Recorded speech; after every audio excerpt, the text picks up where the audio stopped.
Państwu przyjemnej podróży.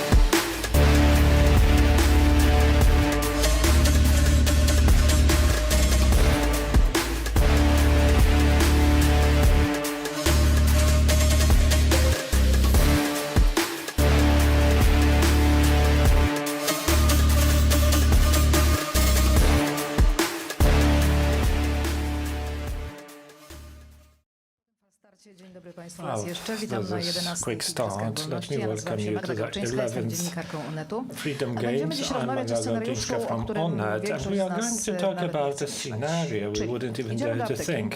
We go to a pharmacy to take our prescription drug for our partner, children, and we hear we don't have it, we don't know where it's going to come, or worse, the door is closed to the pharmacy. It's not a science fiction, it's a real situation in a case of a crisis. We've just had a flood, a full-scale war is waging behind our eastern border. How to ensure medical safety for our citizens.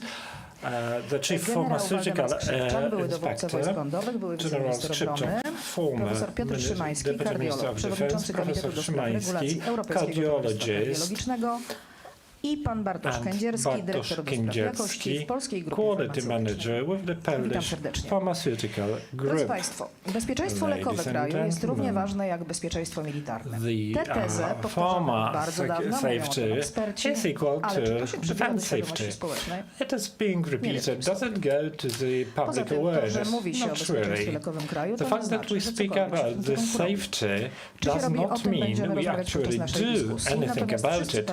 That's the topic of our discussion, but we all feel this feeling of helplessness when during the pandemic we didn't have the basic issues. All of a sudden, the face mask was luxury.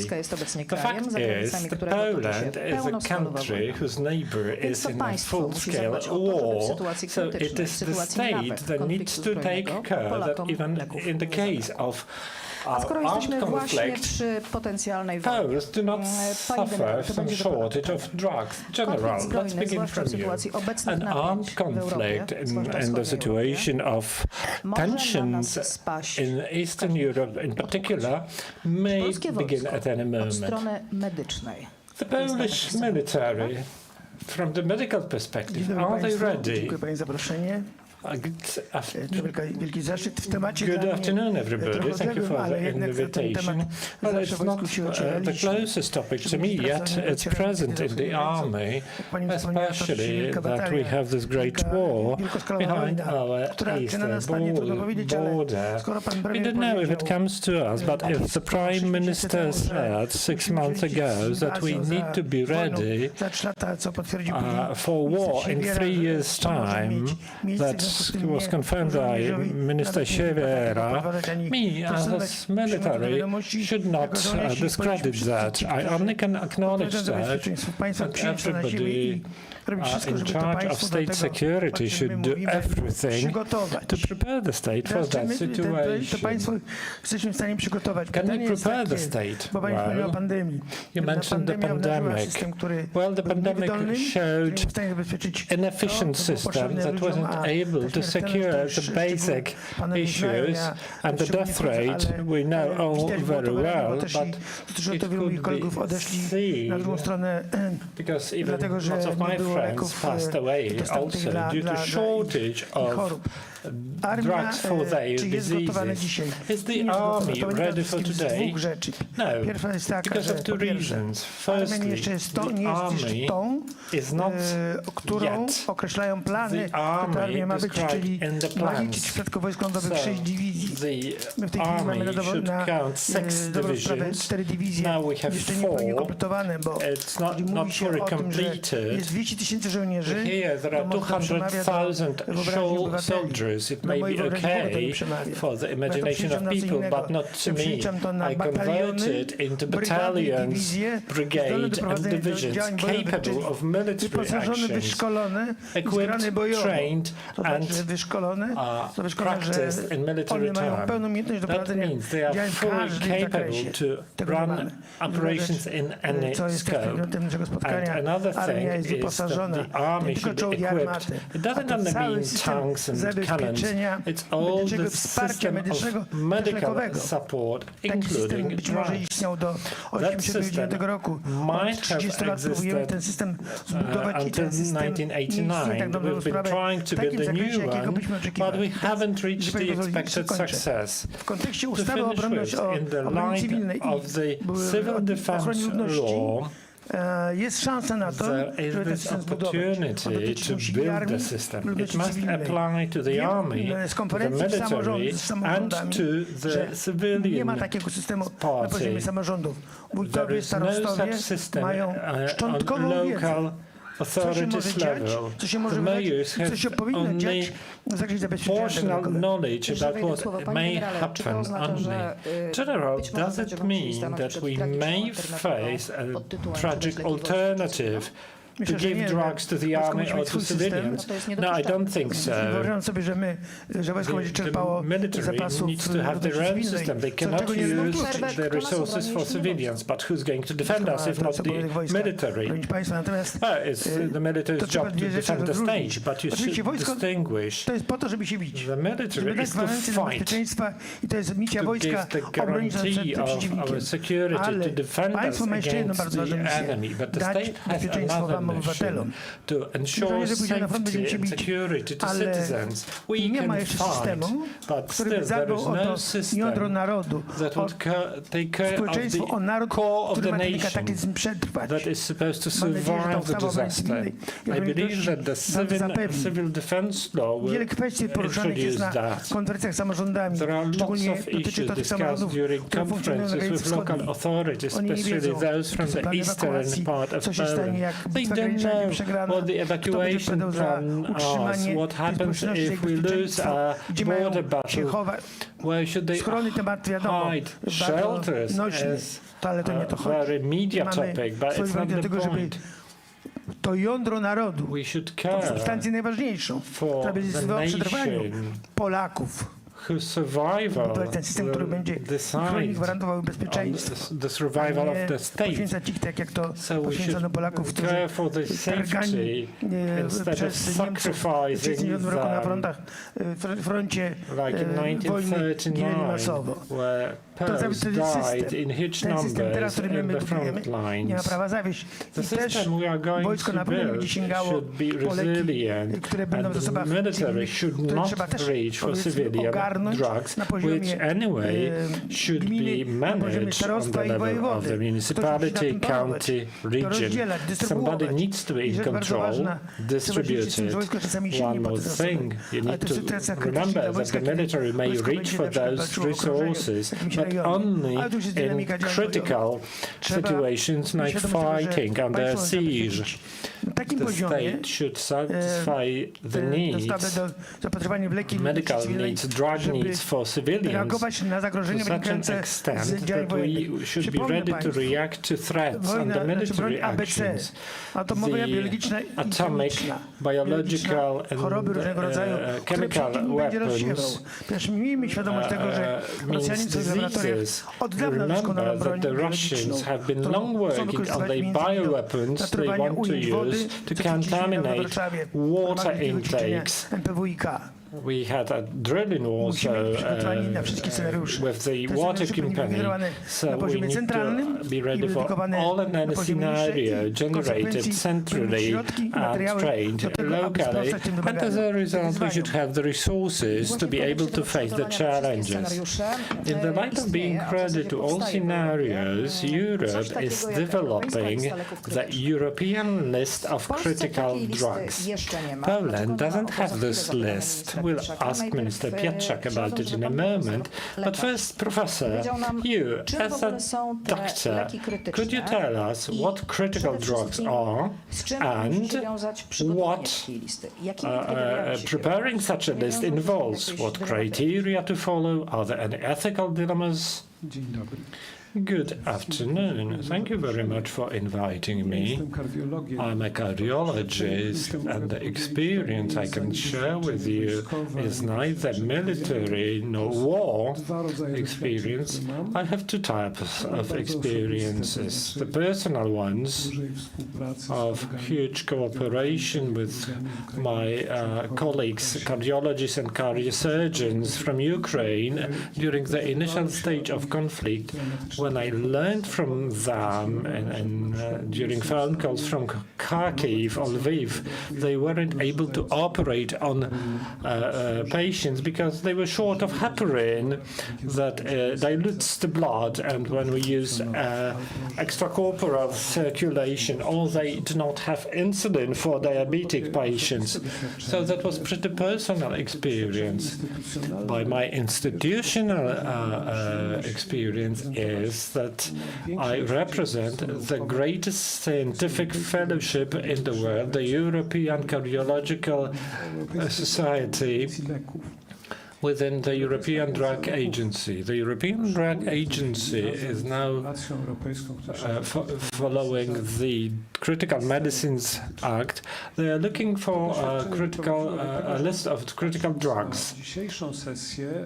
So when I thought about this session, I was considering what questions we should ask within our system to generate such a list. Well, like this painkiller I have in my pocket should be on the list. And options to define the list are multiple, but the basic ones being discussed throughout Europe and the world. The first one is the necessary drugs. It's easily accessible at the World Health Organization websites. It's mainly for countries with extremely low income, and this list is developed where the criterion for drug selection is the public health, not the health of an individual John Smith suffering from a rare disease, but the general indicators of public health. The second definition we have at hand, and that's the one that the European Drug Agency follows, more or less, is because the first one is definition for poverty time, the second one is for the wealthy states. It's the combination of the interests of individual patients, not necessarily independent of the disease we suffer from, and the public health. The first view of that list shows that some patients are excluded, especially those with rare diseases. There are too few of them to match the criteria, so they won't be there.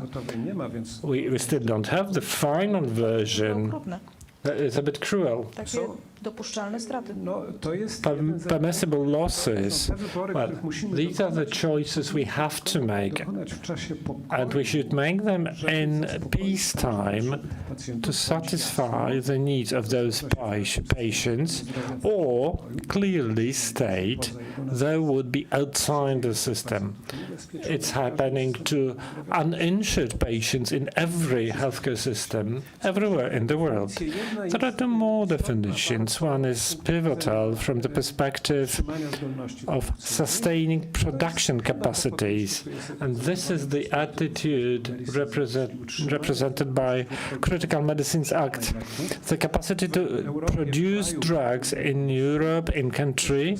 And the last one I need to mention that comes from Mario Draghi's report is the regional capacity rather than country's capacity to maintain innovativeness. The first thing is we can satisfy our demand for drugs in the region, and the second one is the ability to produce a new vaccine if new biological weapon is used. When we speak about my question to those who organize the healthcare system, my question as the experts one is which model are we going to select? As experts will be able to answer that question, how to cope with that model. But this is still political and social decision, not the medical one, who should be taken out of the system. Minister Piotrek, the chief pharmaceutical inspector, whom to choose, which list? Why don't we have it yet? When we speak of the critical medicines list, we have this European list of critical medicines to some extent. Some data. In respect of our country, we have the fifth potential in terms of medicine market, but the 12th one in respect of production. Our domestic producers supply our internal market in 24 to 25%. So still the potential is not strong. Is the rest from Asia? No, I'm just mentioning the ready products, but I will move on. So we are talking about the production, ready-made products. As the professor duly noted, the production capacity is critical because when we exclude supply chains, we will rely on our own production. Then we move to API, the active pharmaceutical ingredient that is the core of a drug. We have 95% of API is imported from Asia, China, like the ibuprofen. 100% of that originates from India. Now France is starting to support its domestic drug market to start producing ibuprofen as the active ingredient. That shows how we gave out our security, but that's API. Generic drugs are built based on API from China, but when we think of innovative drugs, those that in 60–70% are produced in Europe, the rare diseases, Europe has some supplies of that. But we need to remember, if we consider this critical medicine list, it will be different for the military and it will be different for civilians. I was lucky enough or unlucky enough to work during the work in Kharkiv and other places in Ukraine, and we supported military hospitals and assistance to civilians. Situations where out of 230 consultations, and we only had 5 people with blood pressure below 200, and after 20th or 30th patient, we were considering if our glucometer worked, because it showed 600 all the time. So there are basic needs. Drugs for chronic diseases, medicines for 90% of sick people, not diseases, but sick people. That's the basis we should work on. As a country, we produce about 60 APIs. So that's the basis. I rozbudować to jest oczywiście bardzo istotne. To start on it, we should expand it. Because on the one hand, we need to consider which drugs are truly necessary, what is our production capacity, how to control it, so that in pharmaceutical terms we should be self-sufficient at the basic level. But it sounds absurd, however, we have 48 drugs, and we had 48 drugs, we were able to have majority of Ukrainian people. They came not with highly complex diseases, they had very neglected, exacerbated chronic diseases. This list of critical medicines is not finished. It should be started, and as capacities allow, it should be expanded if we support our industry by including it into critical infrastructure to facilitate the ability to produce medicines in extreme situations. Then some elements will allow producers some planning. They will get some stabilization for their plans. Another vital element that should be considered throughout different ministries is the sewage directive. At this moment, our producers pay about 1 billion zlotys under this sewage directive.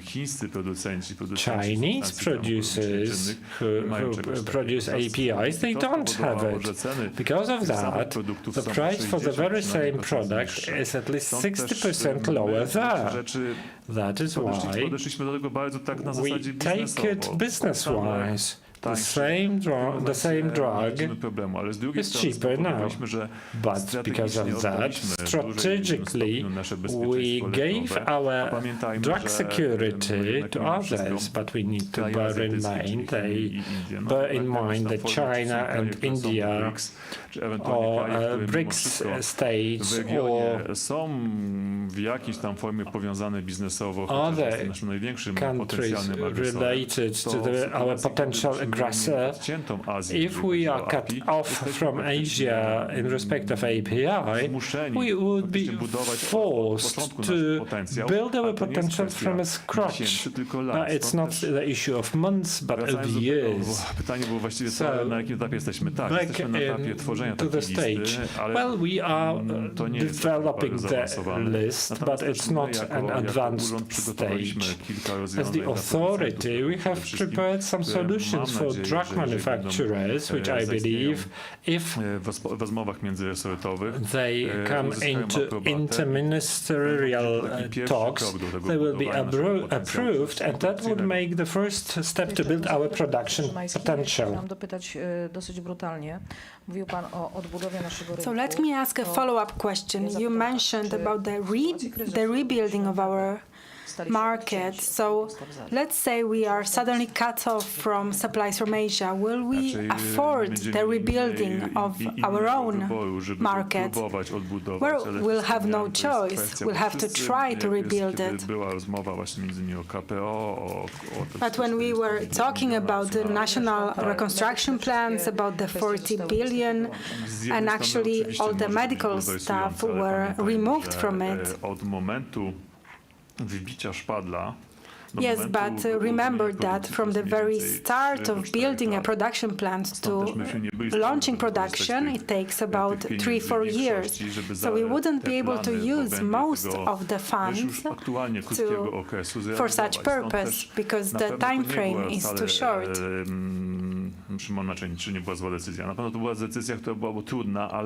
So it was a difficult decision, but we made it because we would not be able to meet our targets in such a short time frame.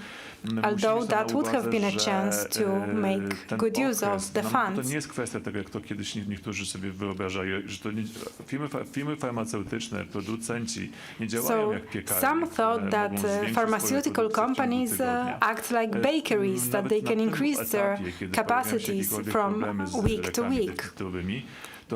But if you have medicines shortages, you need to plan years ahead. W momencie jakkolwiek realnie mówić o takiej liście leków krytycznych, to w mojej So ocenie if we want to discuss a list of critical medicines, in my opinion, it should be based, and here the general said, we should rely on our production capacities. That is fundamental. Stworzenie odpowiedniej strategii, która And pozwoli the next stage would be the creation of the right strategy to create the appropriate list. dopasować ją do potrzeb zdrowotnych naszego społeczeństwa. The list must be best suited to the health needs of our society. Ale what's the time frame? Zbudowanie tej listy?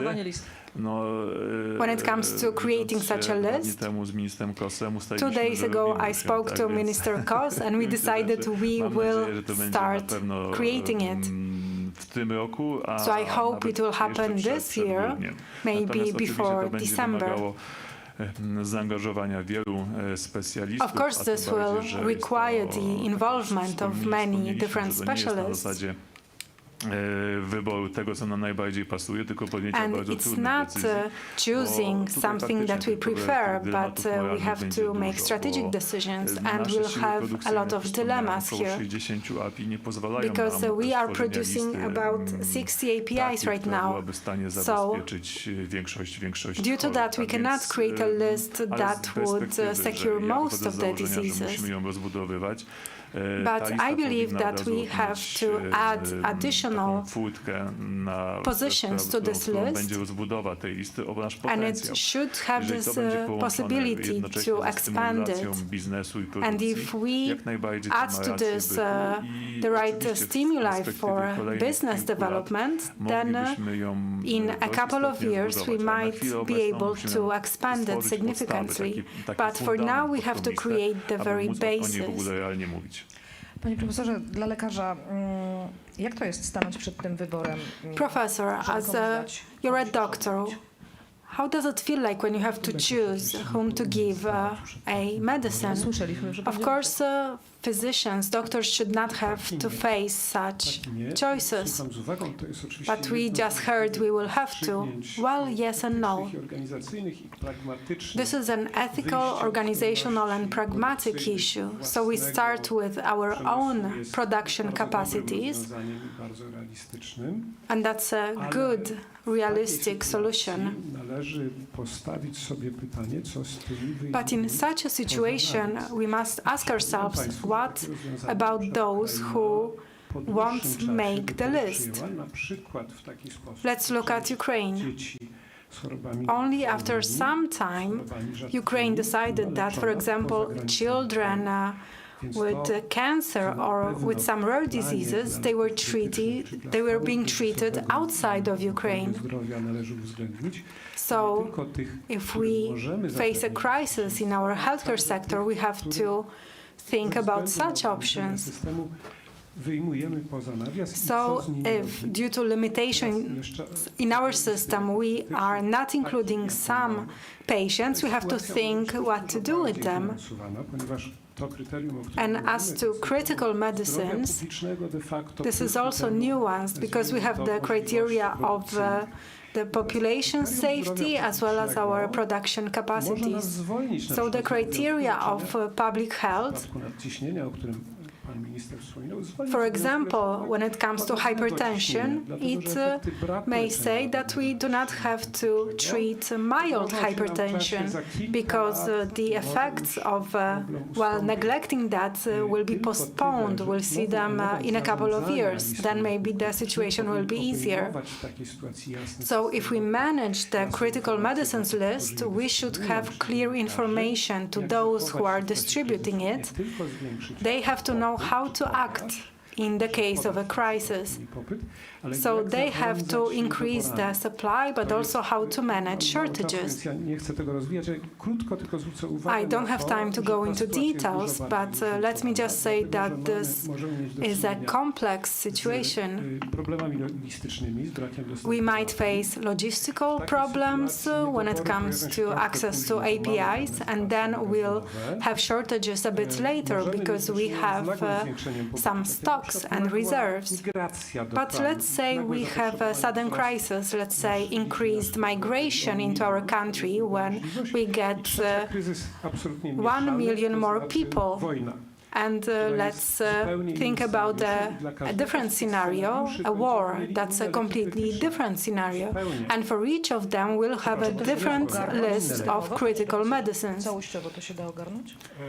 Can we organize this in a systematic way? So I can only speak as to the European system, and as far as I know, no one's been asking such questions.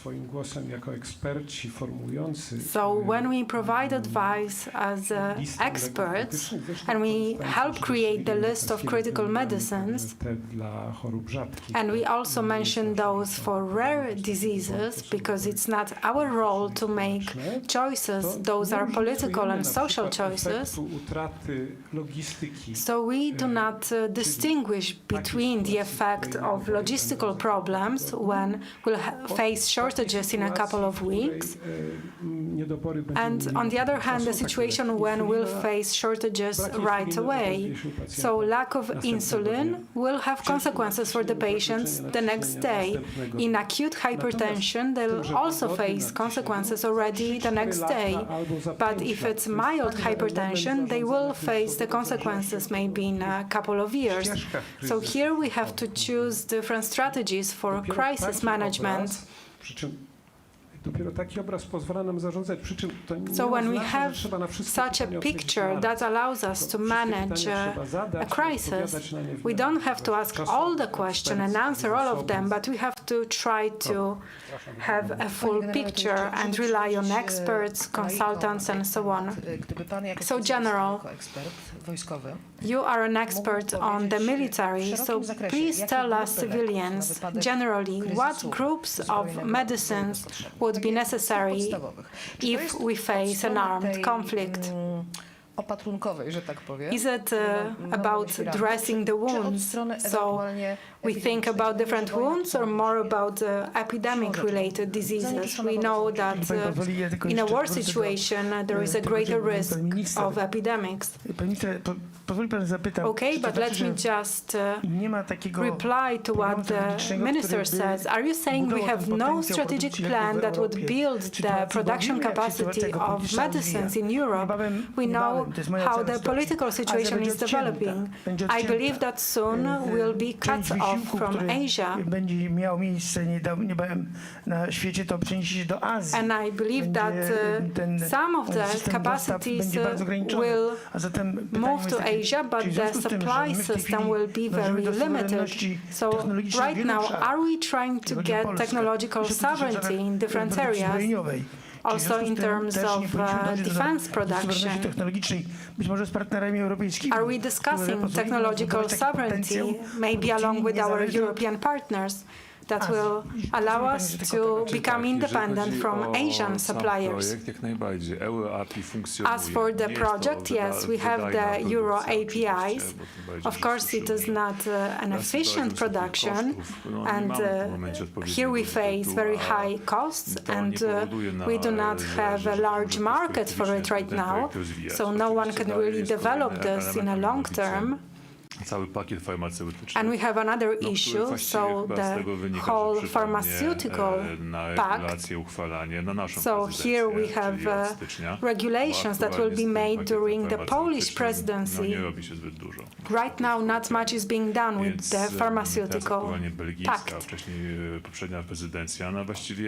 Under the previous presidency, the Belgian one, they did not really put a lot of effort into sposób przede processing wszystkim it pomagać rozwój speedily, producentów, naszych europejskich and producentów. that would support the development of our European producers.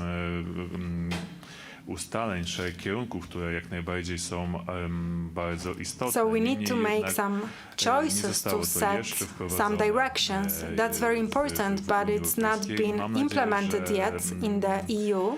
W najbliższym czasie i być może to nasza prezydencja zaowocuje tym. So I hope that very quickly, maybe under our presidency, this will be implemented, because without this, we cannot really talk about any strategy for the pharmaceutical industry.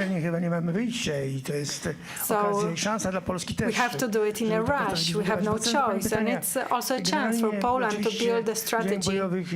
So during armed conflicts, dynamic situation, first of all, giving first aid to soldiers on the combat field, and there you use the most simple and most necessary things means to make sure they survive. Then you evacuate the soldiers so you can provide them more complex help. They are being transported to hospitals where they are being treated, including surgeries, to make sure they survive, and then they are evacuated to a higher level of hospitals when they can get the best care. Ukrainie, ale ten system, wydaje mi się, który ja przynajmniej widziałem, as to Ukraine, and I observed that system. I was in the south and southwest, so there was a lot of improvisation going on because the system was not working, and we cannot allow for something like that to happen here. Yes, there was a lot of improvisation,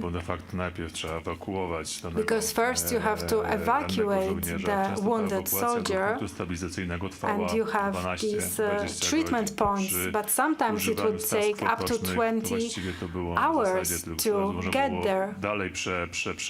So if you were using means to stop the bleeding, then you could transport that hospital to a different hospital to amputate their limbs.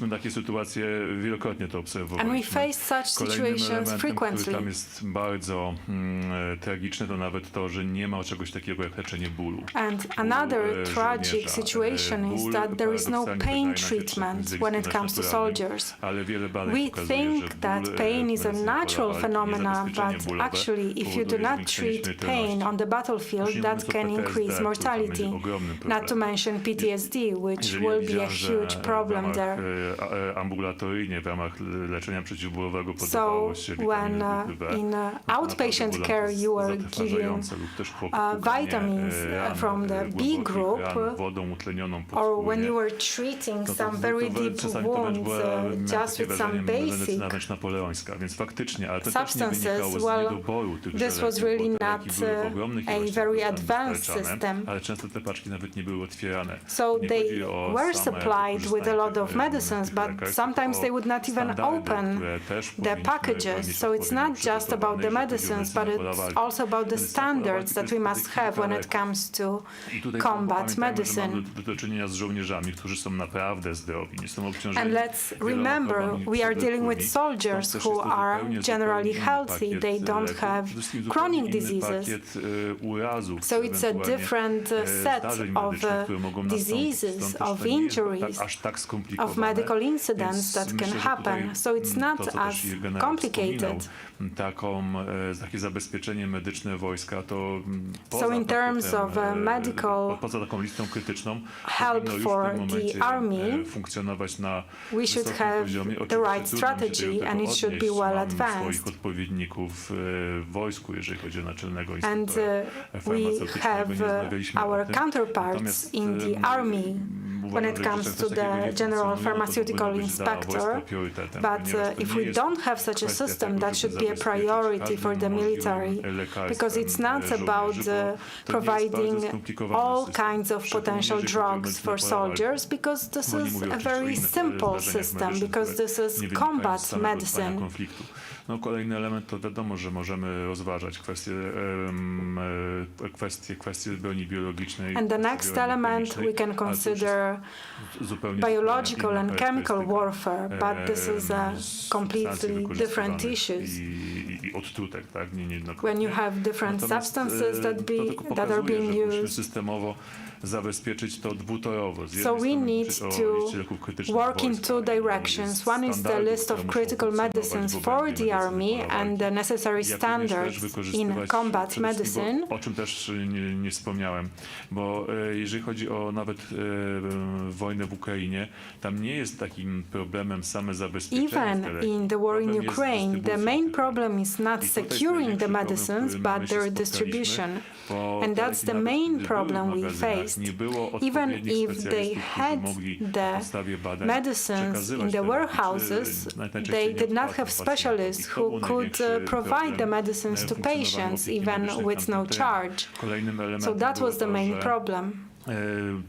Ta wojna najbardziej odbiła się na biednych obywatelach. And the poor citizens were the most impacted by this war. W większości są bez recepty w aptekach. Even just a simple matter of buying non-prescription medicines. Na zasadzie wybieram Let's say somewhere close to the border, so they had to choose whether they will buy food or medicines. So there is a humanitarian aspect here as well. Bartosz Kędzierski, Polska Grupa Farmaceutyczna. We are talking about distribution. Bartosz Kędzierski, Polish Pharma Group. If there is a crisis, it may be said that a medical warehouse that used to deliver medicines to hospitals and pharmacies may lose vehicles because the army may take over the vehicles. Then the warehouse will be cut off from electricity. Most of the drugs are wasted.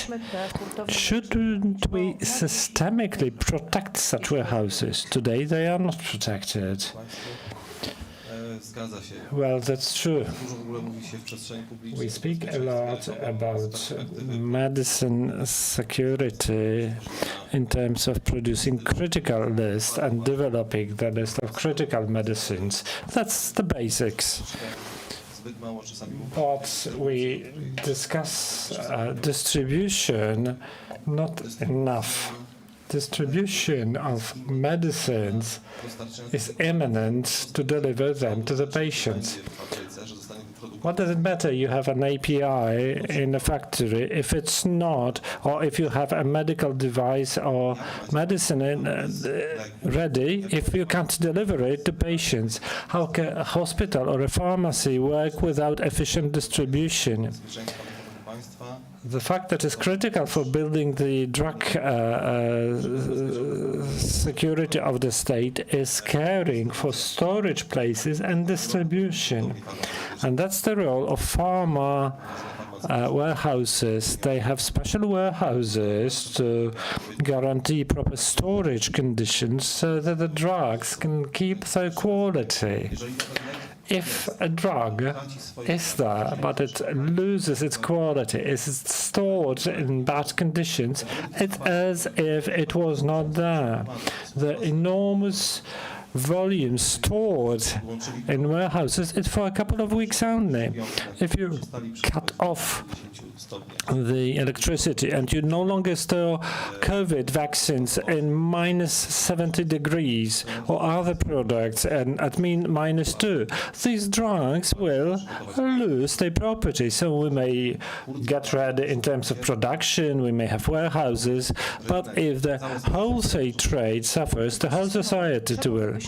So systemically, what would you expect from the state? What the state needs to guarantee to you that in case of a crisis, you can work. If you don't, we have no drugs. That's clear. What would we expect? Well, certainly pharmaceutical warehouses should be included in the national program of protecting critical infrastructure. Minister, is it possible?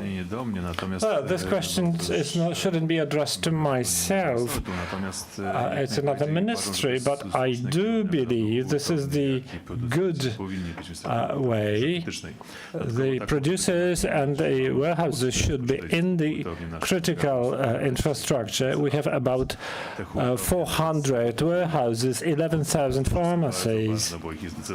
Just that shows how important they are. 3 companies have the 80% share the 80% portion of the market.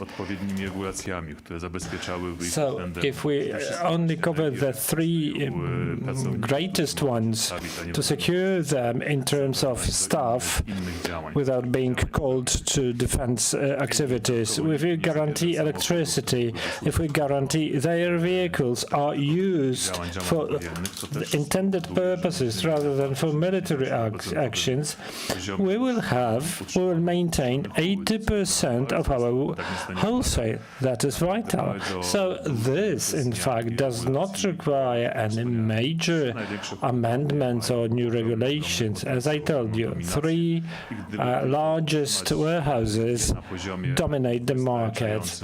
And if we maintain their operating level, that would be enough to effectively support the chain of supplies. Now, back to the same question. What do warehouses need? If you could enumerate: energy to keep the storage conditions, fuel, access to fuels, because first of all, that basically fuel allows delivery to hospitals, pharmacies. We also use fuel for electricity generation in emergency situations. Vehicles, staff, somebody needs to work with drug kitting. The market is very distributed, so we wouldn't be able to make it without people. Communication. We need to understand what the market demands are. That happened during the flood. The communication went down and nobody knew what to do. Yes, true, dedicated communication channels would be useful. Obviously, pharmaceutical warehouses have the critical plans of operations, but in some instances, the help from the state is needed. The warehouse will not set up their own communication system, would it? So our pharma warehouses are so big. We have huge warehouses, one of the biggest in Europe. So we could gather more drug reserves needed for the public. Today it's for several weeks, but we could keep critical drugs for a few months. So then the warehouse that today is sort of a safety buffer could be also a buffer for serious crisis if we were short of deliveries for a couple of months. Then we could launch the buffer and distribute the drugs from it to hospitals, to pharmacies. Can we guarantee that a warehouse, in case of a serious crisis, in terms of their products, can they make it? You speak about a few months, but it's not much if we cut off from the world. If we have more in stock, but should it be you or the government agency for strategic reserves? We do not have that big a potential, but with such a big potential and storage areas in commercial warehouses, if they are not used adequately, we will not do it through the governmental agency for strategic reserves. I believe without cooperation, we would need to spend enormous money to create a separate government channel under governmental control. Very much so. We've already joined cooperation in different moments. We worked with the Ministry of Health and the Agency for Strategic Reserves during the COVID pandemic. It did work. The only thing I could encourage you to is to increase the scales. We have the infrastructure, the warehouses, the vehicles. We deliver drugs twice or 3 times a day to pharmacies. Pharmacies frequently order drugs per patient. A patient comes at 8 o'clock to the pharmacy, and there is no medicine for them. The pharmacy is not obliged to hold all the drugs. The pharmacy phones the warehouse or makes it online, and within a couple of hours, the medicine is there. So certainly the warehouses will make it. We've been through different scenarios, in different crisis situations. And the caring for medicine security is happening every day. I need to mention that warehouses optimize the storage of reserves. If all the reserves are in pharmacies, public or hospital, that would be a huge waste. There is no pharmacy that could forecast their needs for a couple of weeks ahead. There are different patients, different situations. The best situation is when the pharmacy orders drugs per needs, and that is happening. So warehouses already make a security buffer and safety buffer. Only increasing that would improve our safety. If I may, the larger the warehouse, the better target for our opponent. We are talking about 3 major warehouses. During the wartime, I cannot imagine to store drug reserves for wartime. Well, I said 3 warehouses as 3 companies, but they have a number of smaller warehouses. Well, this system must be dispersed. If we only had 3 warehouses, well, the logistics system would be so expensive. So these are 3 companies, but each has several warehouses throughout the country. So it's not like you have all in one place. That would truly be dangerous from tactical purpose. The threat to critical infrastructure, especially at the front zone, should be easy to evacuate into the depth of the country. That's true. We have several warehouses owned by the 3 companies. They are dispersed all around Poland, so it's obviously a safer solution than 3 central warehouses. I would like to add one more thing to this logistics system, something that is known. There is a group of several drugs where failing to deliver 1 dose or being late with 1 dose by a few hours is critical. When we look at this flood example, those several drugs should be delivered to such areas instantly. Others, like in the case of hypertension, my field is not that important, but those selected drugs should be in endangered areas immediately. Otherwise, the patient's condition will deteriorate rapidly, or they will die. Gentlemen, we are running out of time. If every one of you could use 5 or 6 sentences to tell us how to persuade decision makers that medicine safety is strategic, how to convince the public as well.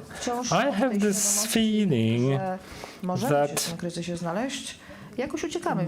We sort of run away of this awareness of possible crisis, despite the pandemic and the flood. Well, the public do not have the knowledge we are discussing here. Why? Because people are convinced that the system is there and it is not threatened by anything. There is this faith in the people. I knew I would be here, and I talking to many people, and I heard general the state should and will take care of that. So people are convinced about it. On the governmental level, it should be solved that the system has some gaps or it is not ready. I would rather say it's not finished rather than faulty. Then drug supplies. We should have a system 100% efficient for the military, and that will instruct people. Let me say it again. Local governments do not know how to ensure drug security for emergency times, as proven by the flood in the Dolnośląski region. From my perspective, I can only say, for experts working in the system and for the system makers, we would only want you to understand it's a huge effort for us when we speak of collecting data and making reasonable decisions. What's the impact of groups of medicines upon the public health? When this is the definition we will use for this list, we cannot and we won't be able to create a list in a couple of weeks or even months. And I say it following global class European experts. On the other hand, education of doctors, of physicians, how to act in a critical situation is elementary. We do not have this emergency medicine rescue so that we could manage the list of critical medicines in a proper way, so that we could deliver it when in crisis. Minister, are we ready? We are ready, but this is the start line. We've been talking about it for quite a long time, but I believe in the weeks to come, the list would be sort of brought to real work. Another issue we should consider. Well, we understand that the public doesn't know about the list, what it's for, etc. But it's also important that by reducing the prices of medicine, we have the situation this list has problems in existence. So patients need to understand that when they choose medicines produced in Poland, they impact our drug security, because through that we can increase our production potential. So sometimes we need to answer the question whether we should contribute to the drug security, looking for the cheapest alternative of the drug. Well, it means we give up the security because we support the cheapest producers, the Asians. But as the professor said, we should today use the Ukrainian experiences, not only from the physicians, but NGOs and governmental institutions that worked there in supplying patients with drugs. It's a best field standard. This is the experience we will not have to use, but it's better to learn now, even from the Ukrainian mistakes. There were some, rather than to commit them ourselves. And we need to deliver the drugs, but we know that by Gerasimov's doctrine attacking hospitals and pharmacies and drug supplies is there. So taking actions to be on the safe side is pretty quick. We could include warehouses into the program of protecting critical infrastructure. And when everybody is afraid of a crisis, we make some reserves of drugs. We should already have some reserves of those that would be critical. Of course, I mean here national level, with the use of the existing infrastructure, because it is here. It is waiting to be used, and it should be done. Tutaj jeszcze jedna właśnie one more word tych zapasów. About the stock. You need to bear in mind that the patient should understand that if they hear about some shortage of drugs, it's a self-fulfilling prophecy. It's like the toilet paper or pasta during the COVID crisis. Warsaw itself weighs 150 tons of drugs per year. So buying drugs, especially those we do not use so much, is a waste. So we should consider how to build our first aid kit. In situation, that's why I talked during the flood, do not collect the drugs, because the drugs didn't match the needs. Minister, we need to close. General Waldemar Skrzypczak, Professor Piotr Szymański, Minister Łukasz Pietrzyk, Chief Pharmaceutical Inspector Bartosz Kędzierski, Polish Pharmaceutical Group. I wish all of us never to turn our conversation into practice. Thank you.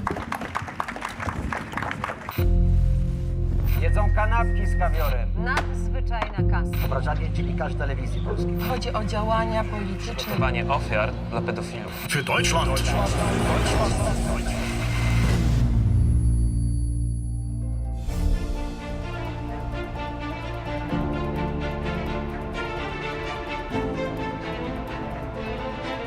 TVP Info. Włącz się na nowo.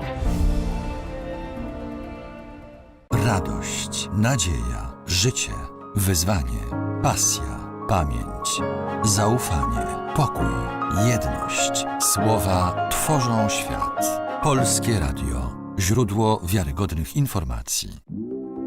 Plany biznesowe powstają z marzeń. Dlatego nie ma dwóch takich samych firm. Jedni chcą działać na całym świecie. Innym cały świat mieści się w dłoni. Sukces biznesu to nie tylko jego wielkość, ale też szczęście, jakie przynosi ludziom. PKO Bank Polski. Uwielbiam szycie w sieci. Wczoraj podszyłem się pod wnuczka, wieczorem uszyłem intrygę na apce randkowej, a dziś planuję grubymi nićmi szyte oszustwo z promocją. Tak się szyje. Na oszustów są sposoby. Zapoznaj się z poradami ekspertów na niedajsiepodszyć.pl.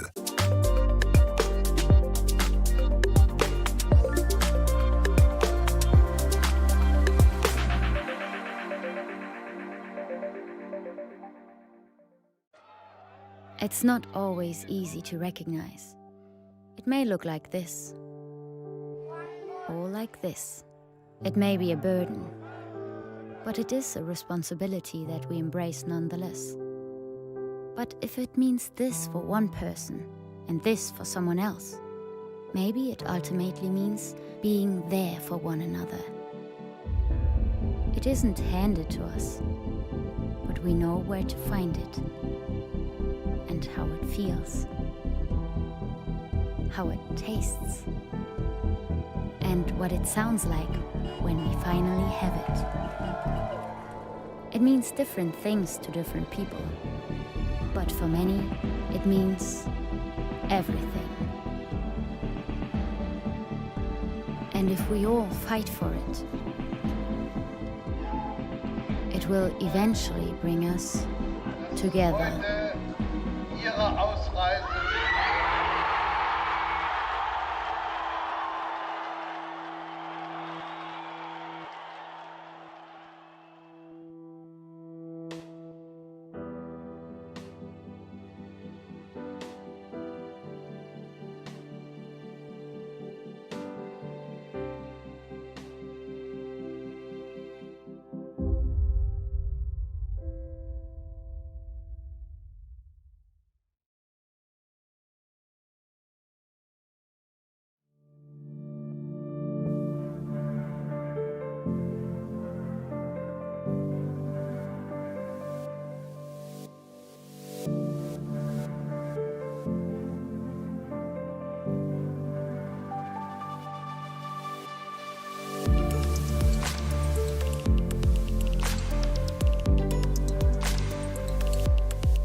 Polskie Radio.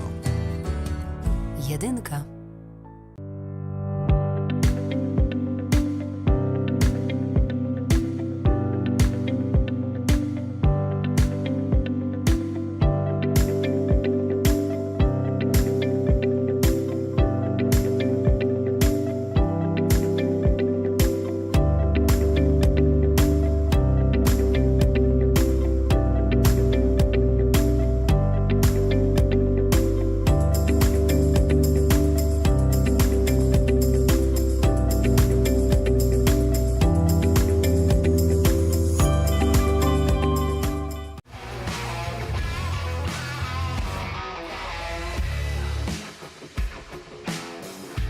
Rodzina spółek Pelion to 12 000 osób pracujących w ponad 300 spółkach w Polsce, Szwecji, Wielkiej Brytanii i na Litwie.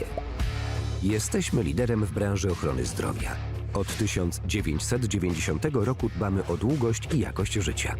Pracować z nami możesz w jednym z 7 obszarów.